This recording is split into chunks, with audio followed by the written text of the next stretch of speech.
Бишкек шаарындагы Кожомкул атындагы спорт сарайынын алдында Баткен облусу үчүн гуманитардык жардамдарды чогулткан бирдиктүү борборлоштурулган пункт ачылды. Анда чек арадагы жаңжалда жабыркап, коопсуз жайга эвакуацияланган жергиликтүү тургундарга азык-түлүк, тамак-аш, гигиеналык каражаттар, балдарга зарыл болгон буюм тайымдар керек экендиги белгиленген. Кыргыз-тажик чек арасында 16 сентябрда эртең менен кайрадан ок атышуу башталган. Учурда Кыргызстандын Улуттук коопсуздук комитетинин төрагасы Камчыбек Ташиев менен Тажикстандын Атайы кызматынын башчысы Саймумен Ятимовдун жолугушуусу өтүп жатат. УКМКга караштуу чек ара кызматы мындан улам ок атышууну токтотуу, кырдаалды жөнгө салууга байланыштуу бардык чаралар көрүлүп жаткандыгын билдирди. Саламаттыкты сактоо министрлигинин билдиришинче, соңку жаңжалда бери дегенде 18 адам жараат алган. Кыргызстандын чек ара кызматы 16 сентябрда тажик тарап ок атышууну баштагандыгын билдирген.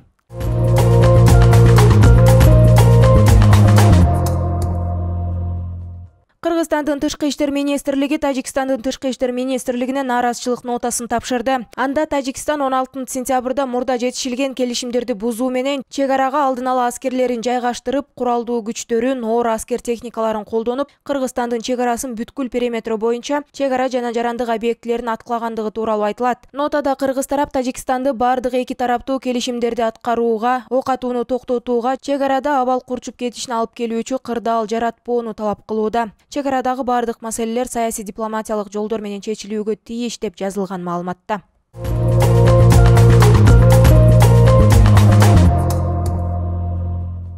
Алтын Ордо конушунда 8 жаштагы бала каналга түшүп кетип каза болду. Бул тууралуу өзгөчө кырдаалдар министрлигинин басма сөз кызматынан кабарлашты. Маалыматка ылайык, Октябрь районунун Алтын Ордо конушундагы Кадырбай ата көчөсүндөгү каналга 2014-жылы туулган жаш бала түшүп кеткен. Жерине издөө иштерин жүргүзүүгө 5 куткаруучу тартылып, аталган жаш баланын жансыз денесин Калинин жана Набережная көчөлөрүнүн кесилишинде суудан табылып, ийим кызматкерлерине өткөрүлүп берилген.